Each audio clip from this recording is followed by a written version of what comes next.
Vamos lá.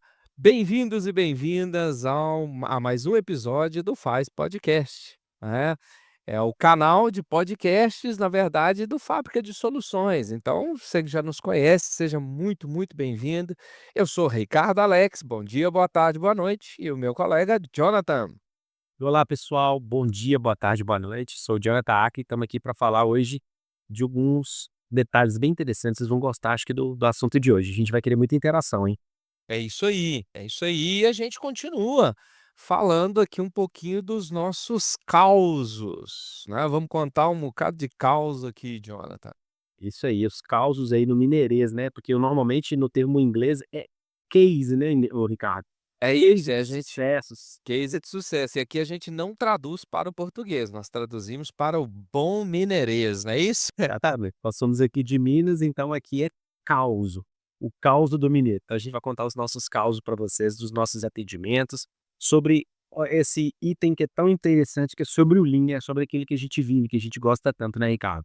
É isso aí. E que é muito importante, esses causos aqui que a gente traz, não é, na verdade, para expor ninguém, muito pelo contrário, é para que você, inclusive, perceba que isso pode estar acontecendo na sua empresa, né, já aconteceu, você já viu. Então, nós queremos aqui é compartilhar com você, sempre compartilhar as nossas experiências, aquilo que a gente vivenciou, do nosso dia a dia, de resoluções simples, né, caso a caso. E aqui a gente vai tratar e continuar o nosso assunto pegando os desperdícios que você já conhece. Se você não conhece, vai lá no nosso canal, Fábrica de Soluções, e veja isso. Eh, para que a gente possa discutir, é mesmo isso. Dentro de alguns assuntos aqui, nós vamos falar um pouquinho aquilo que nós vivenciamos no nosso famoso dia a dia, Jonathan. É isso aí, a gente vai falar dos 8 desperdícios, pessoal, que é transporte, estoque, espera, processamento excessivo, né? Os defeitos, movimentação, superprodução e intelectual. A ideia é passar por eles aqui e contar um pouquinho do que a gente já viveu de causos, que a gente enxergou esse desperdício, né, Ricardo? E o que a gente fez, como que foi a identificação, como que foi entender esse desperdício, e até mesmo vasculhar, porque alguns desperdícios às vezes ficam escondidos e as pessoas nem entendem, né? Eu acho que a gente vai poder explicar e contar para vocês como que foi que a gente viveu essa identificação, como que foi passar por esse trabalho, identificando principalmente cada um dos desperdícios que a gente vai passar. Caso de começar, Bora lá. vamos falar então do primeiro desperdício. Falando de desperdício que a gente vai passar, eu queria que você contasse pra gente aquele desperdício que você viveu sobre, uma temática até legal, que é dentro do Lean Office, mas se atribui, né, os mesmos desperdícios. Conta pra gente como é que foi essa questão de assinatura do presidente. Nossa, meu Deus, deixa comigo, esse foi demais, pessoal. E aqui, só para lembrar, para você deixar o seu like aí, compartilhar esse podcast, isso é muito legal, tá? Ajuda a gente aí na divulgação desse nosso material. E lembrar o seguinte, vou contar esse caos aí que o Jonathan me provocou, e ele trata muito de um desperdício de espera, pessoal. Espera, toda vez que você está aguardando por um processo, uma informação, uma autorização, e você fica esperando, não tem como avançar, em nenhuma dinâmica, seja ela na sua linha de produção ou esse caso que eu vou contar aqui, que é sobre o Lean Office. Jonathan, o Jonathan sabe dessa história, mas vamos nessa. Então, pessoal, nós estávamos fazendo uma análise de um instituto, esse instituto muito importante, que presta serviço e oferece soluções aqui, especialmente, para sindicatos, para bases sindicais, tá. Então eles apresentam ao longo do ano diversos produtos que já existem, mas como é uma base sindical, existe toda uma questão contratual. Eles precisavam passar por fases do processo. Então, fase de abertura, fase de contato, fase de prospecção, aí tudo aquilo, né, apresentação do projeto. E nós fomos desenhando, como vocês já sabem, já ouviram aqui de nós, a gente vai colocando os processos em caixinhas, isso é muito legal. E aí teve uma caixinha que me chamou muita atenção, Jonathan, assim, absurdo. Existia um processo, veja bem, e é interessante, eles precisavam apresentar tudo isso, executar os projetos e entregar dentro de um ano. Mas não estava conseguindo, o negócio estava extrapolando o tempo. E a grande pergunta, e o bom desse nosso trabalho é que a gente aprende a fazer pergunta. E aí você que está escutando a gente, aprenda a fazer perguntas. Por quê? O que está acontecendo? Por que que aconteceu? Por que que deixou de acontecer? E aí, eu fui fazer pergunta, porque eu vi uma caixinha lá interessantíssima, que era a assinatura do termo.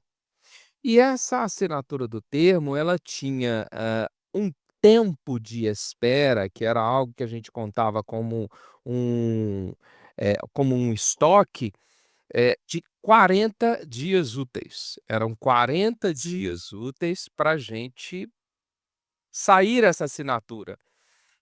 Eh, e aí você imagina, 40 dias úteis, quanto tempo leva isso?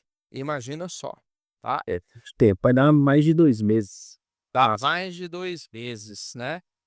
Então, cara, pois é, quase 2 meses para uma assinatura, você imagina só, uma assinatura. E aí, de novo, aquela nossa prática, vamos perguntar: "Mas gente, que assinatura importante que é essa? Pelo amor de Deus", porque era a assinatura de um presidente de uma federação, você imagina a agenda desse moço, ou seja, Puxa. essa assinatura é muito importante. Pasmem, não era assinatura, alguém, para tentar dar um peso, uma validação para o documento, determinou que o presidente tinha que assinar. E aí, né, não chegamos à conclusão que não precisava, até porque ele não lia, e era uma fase intermediária, não era uma finalização, não era uma validação de metodologia, era só uma fase intermediária. Então olha para você ver essa espera gigantesca. E só isso, só essa eliminação, 40 dias foram eliminados do processo do lead time final. Então uma espera muito longa, por conta de algo que não agregava valor nenhum. Acho que é isso, sabe, Jonathan, pessoal que está ouvindo a gente. Isso precisa, estar muito fixo na mente, na condição de cada um, para ter essa percepção daquilo que vale e daquilo que não vale. Então, é um grande exemplo aí de bobagenzinha que foi feita, né, de uma coisa simples que foi feita e que só isso, hein, outras coisas foram feitas também, mas me chamou muito a atenção, porque eram 2 meses, assim, ó, bracinho cruzado, esperando, sem fazer nada e desse jeito, Jonathan. Mas é isso, é só um pequeno caos aí, mas eu sei que você tem um caso interessante também para contar aí pra gente. Bacana, bacana. Falando disso que você está dizendo, né, dá só mais uma pincelada no que você está dizendo em relação à espera, e você tendo um prazo, né, de como você falou que era uma meta de tentar fechar tudo isso dentro de 365 dias, isso é comprometedor, nós estamos falando de nada, nada de mais de 10% do tempo, né, disponível para chegar no resultado. E isso é pertinente, pessoal, para pensar, num processo ou numa empresa, você consegue reduzir 10% do tempo que no caso lá era determinante, isso aí faz toda a diferença, não é, Ricardo? Nossa, mas faz muita diferença, 10%. E como o Jonathan mencionou bem, né, pessoal, no início aí, é um exemplo de lean office, ok? Então, bacana, mas imagina essa quantidade de tempo numa linha de produção, tamanho do prejuízo. Você tá doido? Nossa, absurdo, Né? absurdo. Conta um caso pra gente aí. Boa, vamos falar, ô Ricardo, de um caso que eu tive de espera também, eh, relacionado a um laboratório, e era uma área industrial sim, tá, é um laboratório onde eles faziam, trabalhos, né, para poder criar o que a gente chama de, refratário para indústrias de, que a gente fala, né, para trabalhar nessas indústrias de alto forno, essas Entendi. e tipo de equipamento. Então, eles faziam o refratário de acordo com o que o seu cliente precisava. Por ser um laboratório, então, às vezes, eles precisavam fazer alguma análise, o cliente deles, no caso, eram os pesquisadores ao longo de todo o mundo, praticamente, porque eles faziam para o mundo inteiro esse tipo de trabalho.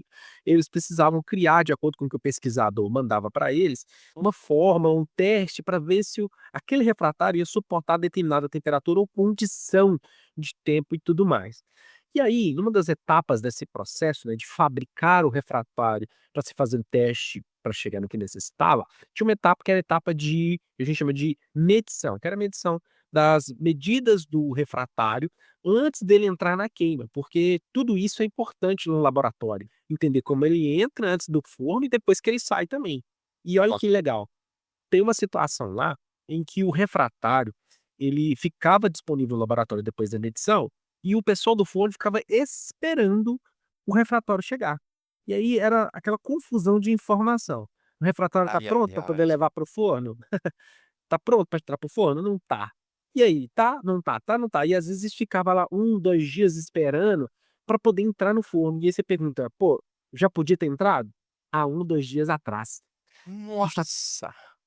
e é um tempo de resposta que você pensa assim: "Poxa, isso pode atrasar uma resposta para uma fabricação em massa de um produto que está sendo analisado". E isso era muito importante. Meu Como que Deus. resolve isso? Como que resolve isso? Simplesmente a gente fazendo isso que você disse muito bem, Ricardo. Por que que é assim? Vamos mudar?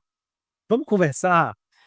É. Vamos A vamos pergunta, né, a famosa provocaçãozinha, né, Jonathan? Isso, a gente começou a indagar, a fazer esse trabalho que você bem mesmo mencionou, de perguntar, de tentar entender o processo. E aí a gente fez um sistema de Kanban, né, de sinalização por meio de post-its mesmo, sabe. Inicialmente começou por post-it, depois eles iam evoluir para fazer os Certo. sistemas de cartão efetivamente. Mas a gente começou com uma ideia de post-it, onde o forno que estava disponível, ele percebia que estava disponível, essa informação chegava para o cara do laboratório, e ele já sinalizava que tinha material disponível que poderia entrar em determinado forno. Então não tinha mais essa espera de 2 dias para poder pegar um produto que já estava liberado para produção.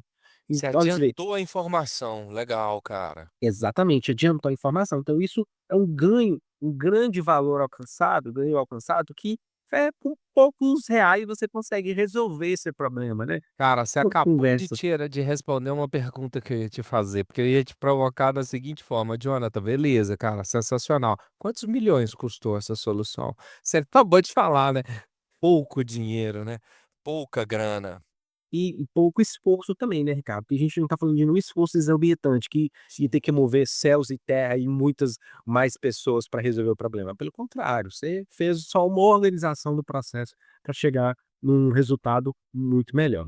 É isso aí, adiantou informação, causou uns post-its e resolveu um problemaço. É Um problema. espetacular esse trabalho.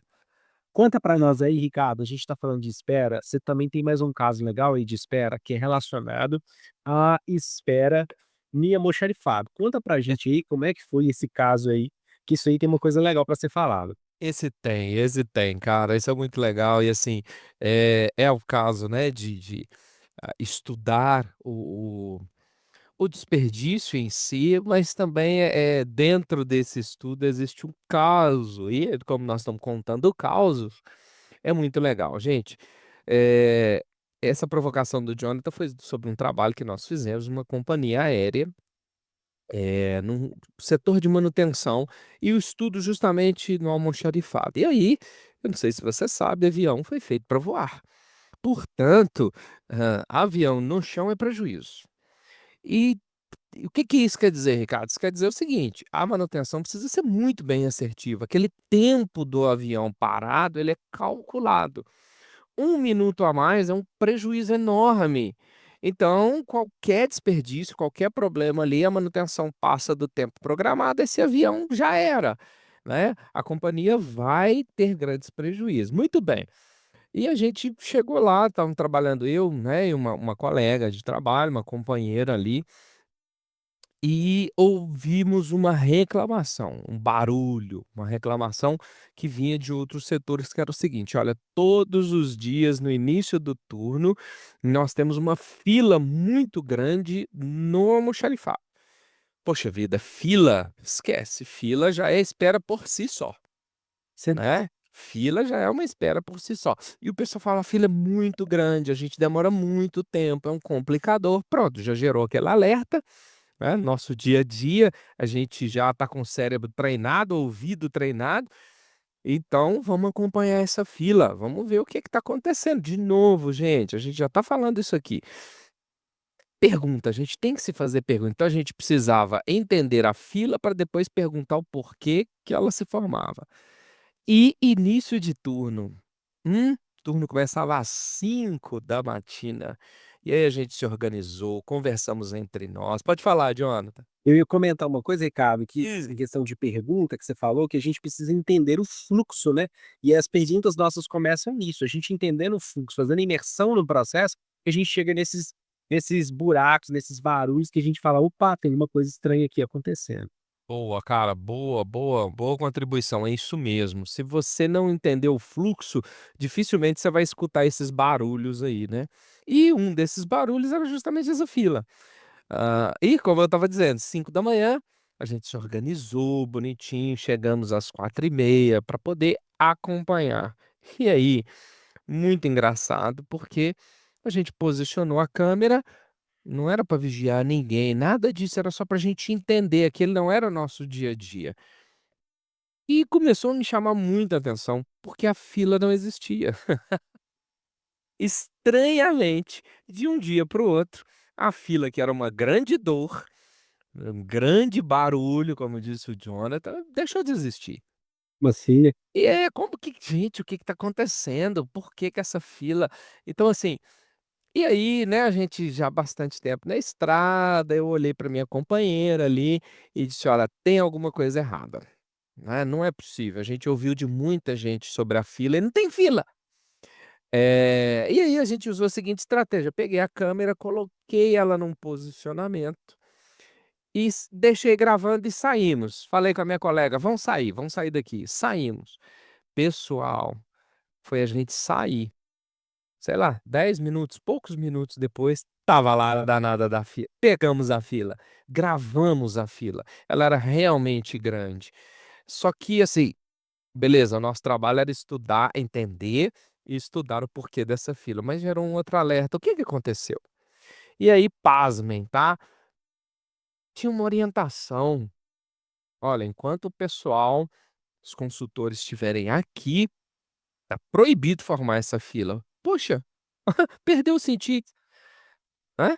Não tinha o menor sentido, da gente estar ali mais, porque nós estávamos para acompanhar uma dor, e você é proibido. Então, assim, até isso, sabe, pessoal, a mentalidade. Você está recebendo pessoas ali que são parceiros e vão te ajudar a enxergar e a resolver os problemas. Não esconda. Não faz isso. Então, assim, gente, olha todo o contexto que eu trouxe para vocês. Existe uma fila de almoxarifado. Essa fila era uma fila de espera. Isso gera atraso na manutenção é avião mais tempo no chão, avião mais tempo no chão, prejuízo de milhares de reais para uma empresa. E de repente alguém diz o seguinte: ó, quando os consultores estiverem aqui, esconde. Uai, não entendi. É. Olha o problemaço, olha a zebra que estava acontecendo. Então, assim, são os casos que a gente vai vivenciando e que a gente vai percebendo aí, mas beleza, vamos dar um tempo na espera, vamos falar sobre outro desperdício? O que que você acha, Vamos lá, Jonathan? Vamos bora lá. conversar aqui sobre outro desperdício, vamos falar um pouquinho sobre estoque. Vamos falar sobre estoque, eu sei que o Jonathan tem um caso sobre bobina de aço, interessantíssimo aqui para a gente conversar, para você entender um pouquinho sobre estoque. Legal. Falando de estoque, né, pessoal, no literal da literatura, né, pegando a literatura lá de forma integral, ela fala que o estoque ele é um prejuízo, né, ele é um inimigo. Principalmente o estoque que a gente entende como estoque descontrolado. Então, todo estoque ele onera na capacidade de, atravessamento do produto. Então, quando a gente vai falando até mais sobre MFV, né, Ricardo, a gente vai falando sobre Uhum. esses conceitos de lead time, takt time e tudo mais, vocês vão talvez enxergar isso até mais de forma mais propriamente, calculada. Ah, Mas a com gente sabe, certeza. a gente consegue saber que estoque ele é dinheiro parado, ok, pessoal? Então, quando você olha por estoque, você fala que tem ali muito de um produto, isso é dinheiro parado, isso é dinheiro imobilizado. E muitas das vezes isso é prejuízo demais para as empresas. Falando de estoque, essa empresa propriamente dito, quando eu comecei a conversar sobre estoque com ela, foi bem legal, que quando a gente faz a nossa imersão no processo, como a gente mencionou, Ricardo, eu comecei a entender o processo deles e vi que eles tinham muito estoque. E esse muito estoque, eu comecei a indagar, falei: "Pra que vocês precisam disso tudo, gente? Por que que isso tudo é importante para vocês?". E isso Chama atenção, né. total. E você entra nessa empresa, isso chama atenção, todo mundo abre os olhos para isso, e, eu tive que fazer indagá-los, né, confrontá-los, e eles começaram a me devolver da seguinte forma: "Cara, estoque pra gente é dinheiro". Falei: "Como assim, Opa. dinheiro?". Porque é o seguinte, todo produto que chega de bobina de aço na minha empresa, toda vez que eu armazeno ela, só dela estar armazenada no meu estoque já é dinheiro, a empresa me paga por ter ser um armazém para ela. E depois que eu processo essa bobina dessa empresa que me paga, eu slito ela, né, eu fatio ela em outras bobinas, em bobinas de tiras menores, Hã. eu ganho mais ainda. E isso tá fi enquanto ele fica aqui guardado, eu tô ganhando dinheiro, porque eu já ganhei dinheiro a partir desse momento que eu processei e processei o momento que ela fica aqui. Quanto mais tempo ela fica, mais dinheiro eu ganho. Então, para eles não era um inimigo, pelo contrário, fazia parte do faturamento. E Entendi. aí entra uma coisa legal, o que que a gente fez de melhoria em cima disso? A gente pensa assim: "Poxa, então ele tem estoque, você não pode brigar com ele", mas aí tinha um problema, toda vez que ele começava a ter estoque demais, exageradamente na fábrica, porque era um galpão grande, era uma fábrica grande, isso começava a atrapalhar e gerar realmente outros desperdícios, que era atrapalhava na movimentação de material, atrapalhava no armazenamento até mesmo de produtos que tinham FIFO mais rápido. Então, Hum, tudo isso começou a gerar transtorno. O que que a gente criou lá de indicador, começou a trabalhar para tentar conter, era o indicador de saturação. Então, o estoque, a fábrica tinha que ter uma saturação máxima de aproximadamente 85, 90%. Porque quando ele passava disso, a gente falava que ele colapsava. Por que que ele falava olha. de colapsar? Porque ele não conseguia movimentar. Ele tinha que fazer muito mais manobras e muito mais movimentos para conseguir gerar passagem e movimentação de material. Isso Entendi. atrapalhava na saída de material, começava a atrapalhar muita coisa. Então, quando a gente começou a conversar com eles, começou a entender isso, a gente falou: "Então vamos fazer aqui, ó, quando chega em 85, você já emite um alerta, um 90% vermelhinho, para você tratar de escoar esse material. Falar com o seu cliente, você tem 10% ali de variação que pode te atrapalhar muito". Então, tudo isso começou a gerar para eles um conhecimento do processo, um entendimento em todas as áreas de armazenagem, como que elas ficavam a ponto de eles saberem quando eles tinham que escoar e forçar até mesmo o escoamento, porque muitas vezes o cliente não queria sair com isso. Então, ele Uhum. tinha tratativas do negócio dele que gerou a ele visibilidade para o gestor, para o plant manager olhar assim: "Poxa, meu indicador já está com 80, isso é arriscado, eu já vou fazer manobras aqui do meu negócio para tratar de escoar e abrir mais oportunidades de negócio para mim não atrapalhar". Então, isso Que legal. foi um grande trabalho que a gente fez lá. Nossa, e é realmente um trabalho espetacular. E olha para você ver, né, Jonathan e pessoal, eh, a gente entender os desperdícios é muito mais importante do que só, saber nominar. Por que que eu estou dizendo isso? Olha o exemplo que o Jonathan trouxe pra gente. Então, assim, o estoque nem sempre é um vilão, primeiro ponto. Você precisa entender isso, né, existem estoques que agregam valor. A gente já deu alguns exemplos, não aqui no podcast, mas lá no canal. Mas olha para você ver, esse valor mesmo é interessantíssimo, só o espaço já gerava valor. Isso é muito importante, mas ainda assim, você precisa entender, sobre isso, por quê? Porque mesmo gerando valor, a falta de controle Legal. trazia outros desperdícios. Então, muito provavelmente esse dinheiro que você estava ganhando pelo espaço se perdia por conta de atraso, por conta, né, da movimentação alta. Olha só que interessante. Muito legal. Você começa a gerar maior efetivo de pessoas para te ajudar a resolver um problema, uma situação. Então, tudo isso gera um transtorno dentro da fábrica. Então, isso tem que ser entendido, isso tem que ser medido para conseguir falar. Ricardo, falando de estoque, você tem um caso aí que não estava no script, não, mas é um caso bem legal de você contar sobre estoque de EPI, que você estava fazendo um outro trabalho e teve que trabalhar esse estoque gigantesco aí de EPI. Conta pra gente nessa Pois empresa aí. é. Pois é, aí, não, cara, agora você foi fundo mesmo. Gente, é muito legal isso aqui, e aqui é realmente, assim, prejuízo.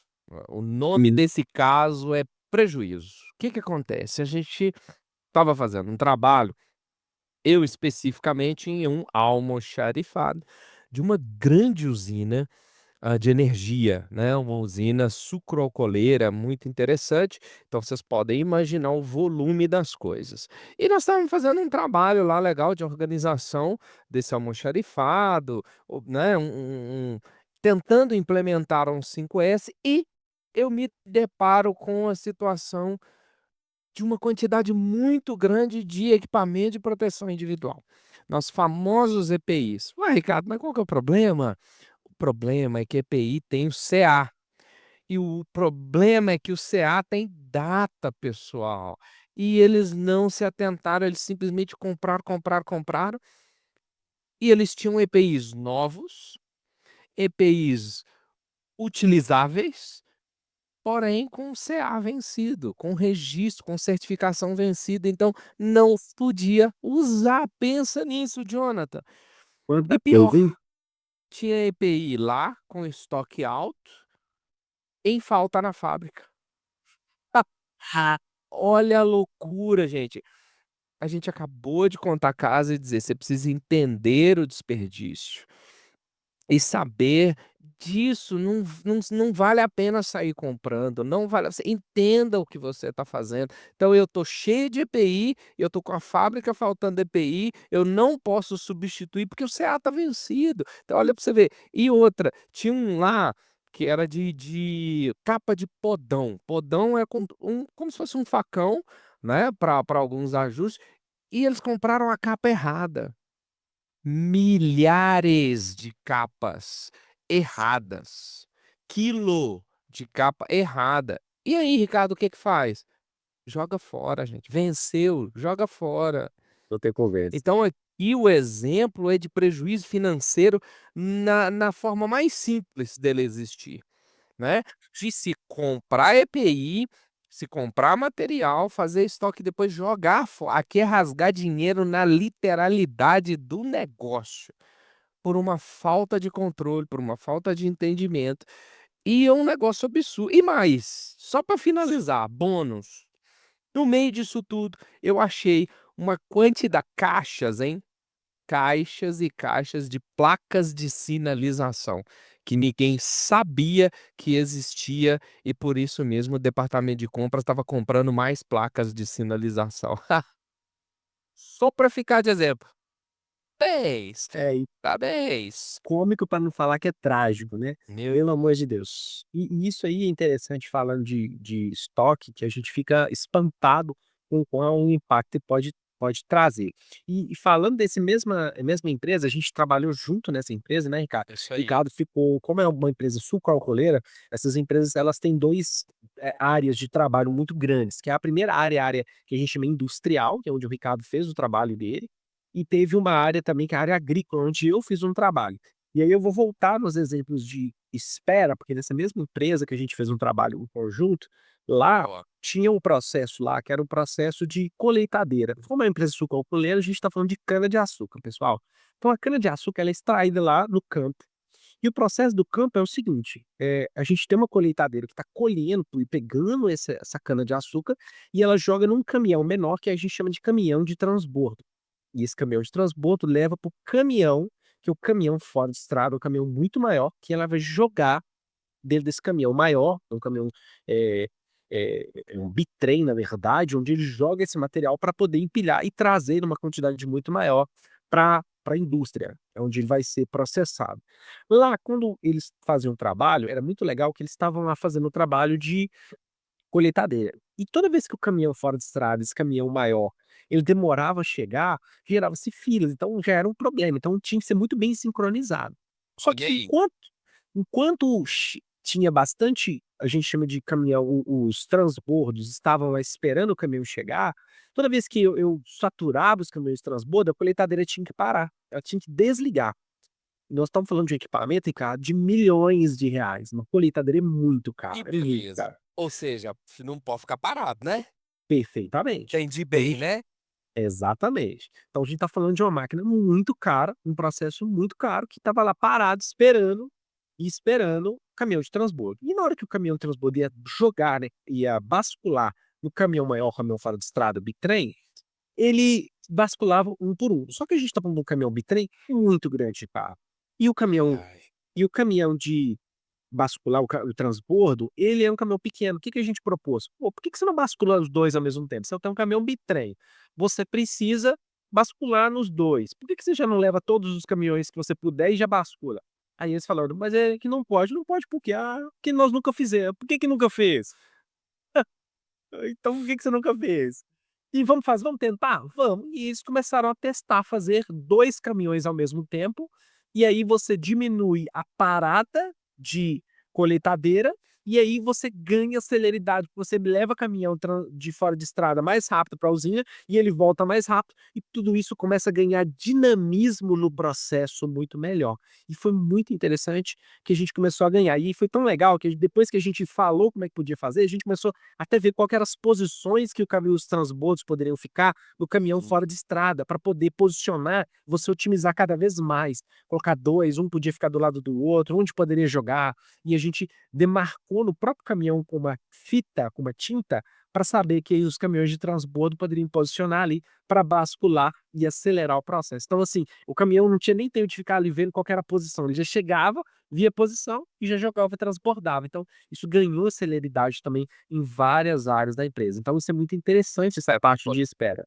É isso. E aí olha para você ver, equipamento caro, Sim, processo caro, solução simples. não é? Isso é extraordinário, pessoal. E aí, gente, é muito caos. Mas a gente não vai ficar contando o caos, porque senão fica uma coisa muito grande. Mas Sim. teremos mais causos, teremos mais exemplos aqui para vocês. Mas por hoje, o nosso episódio vai ficando por aqui, até para você ficar com gostinho também de quero mais. Imagina só, Jonathan, se a gente entrega tudo num podcast só, Não pode, né? tem muita coisa para contar. Muita coisa para contar. Então, pessoal, a gente vai ficando por aqui.